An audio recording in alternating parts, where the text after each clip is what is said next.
Hello friends, welcome to my channel. তো দেখো, আজকে আমি তোমাদের সাথে একটা রেসিপি নিয়ে আসলাম। সেটা হচ্ছে চিকেন পকোড়া। আমার বরের আবদার না রাখলে কি হয়? তো যেমন আবদার তেমন কাজ। অনেকদিন ধরেই বলছিল যে ডোনা করো না, চিকেন পকোড়া করো না। তো ও বলছিল যে আমি রেস্টুরেন্ট থেকে অর্ডার দিই। আমি বলি না, তুমি যখন অনেকদিন ধরেই বলছো, আমি ঘরেই করি।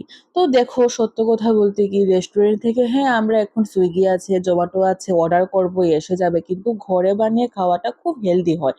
তো ওকে বললাম দাঁড়াও আমি করছি। তো এর আগে আমি কখনো কোনোদিনও করিনি। তারপর ইউটিউব থেকে দেখলাম যে চিকেন পকোড়া কিভাবে করা হয়। তো দেখলাম পকোড়া করতে যা যা লাগে সবকটাই আমার কাছে আছে। তারপর নিলাম বোনলেস চিকেন, এর মধ্যে ময়দা, তারপর খানিকটা আমি আমি একটু চালের গুঁড়ো দেই, তাতে একটু পকোড়াটা খুব মরমরে হয়। এর মধ্যে একটা ডিম ফাটিয়ে দিলাম, আর এখন দেখো একটু কর্নফ্লাওয়ার দিচ্ছি। তারপর যা দেওয়া হয় হলুদ, এরপরে একটু টক দই দিলাম, একটু লবণ দিলাম, এই সব কিছু দিয়ে আর দেখো কর্নফ্লাওয়ার দিলাম, তাতে খুব সুন্দরভাবে মিক্সড হবে জিনিসটা। তো তারপর দেখো এটা খুব সুন্দরভাবে ঘাটছিলাম, তো অনেকক্ষণ খুব সুন্দরভাবে তা মিশিয়ে নিতে হবে।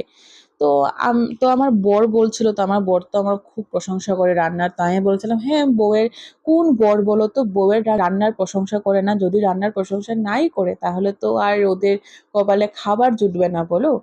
তো সত্য কথা বলতে কি আমি আমার একটা ভুল হয়ে গেছে, তার মধ্যে আমি রসুন বাটা আর কাঁচা লঙ্কা বাটাও দেওয়া আছে। তো খুব ভালোভাবে মেখে এখন আমি ৮ ঘন্টার মতো ফ্রিজে রেখে দেব। আর তারপর দেখো, ফ্রিজ থেকে বের করে আমার হঠাৎ করে মনে পড়লো, আরে আমার তো খানিকটা জিরে গুঁড়ো আর ধনে গুঁড়ো দেওয়া হয়নি, তোমরা সেটা আগেই দেবে। তো আমার মনে নেই দেখে আমি পরে দিয়ে মিক্সড করে এখন দেখো ভাজতে বসিয়ে দিলাম। তো খুব বেশি তেলটা গরম করা যাবে না। ফার্স্টে তেলটা তোমরা একদম হাই ফ্লেমে দিয়ে খুব ভালোভাবে গরম করে নেবে, তারপর ফ্লেমটা মিডিয়াম করে দেবে।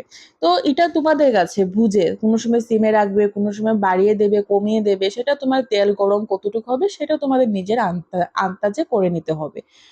তো দেখো, আমি আমার মতো করে যতটুকু পারি করেছি। তো বিশ্বাস করো, দারুণ হয়েছিল খেতে, দারুণ সত্যি। তো সেদিন আমি আবারও করেছি মাঝখানে।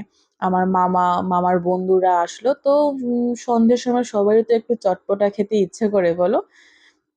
তো তারপর দেখো কি সুন্দর করে পকোড়াগুলি ভেজে নিলাম। আর চালের গুঁড়িটা এটাও অপশনাল, এটা আমার একটু মরমরি খেতে ভালো লাগে, তাই আমি খানিকটা অল্প ওটা আমি চালের গুঁড়ি দিই। আর দেখো, আমার কাছে টিস্যু পেপার ছিল না, ফুরিয়ে গেছিল, তাই একটা পেপারের মধ্যে ওই মানে পকোড়াগুলি রাখলাম, তাতে যা পকোড়ার গায়ে যা তেল লেগে থাকবে সবগুলি তাতে শুষে নেবে।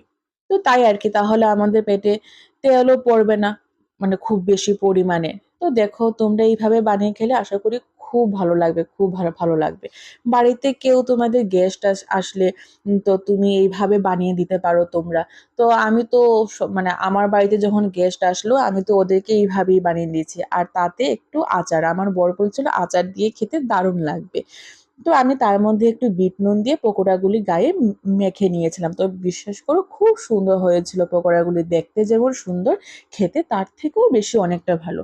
আর তোমাদের যদি আমার ভিডিও দেখে ভালো লেগে থাকে, তোমরা প্লিজ আমার ভিডিওতে লাইক, কমেন্ট এন্ড ফলো করে দিও। তো বাই, টাটা, তোমরাও বানিয়ে খেয়ে নাও ঝটপট।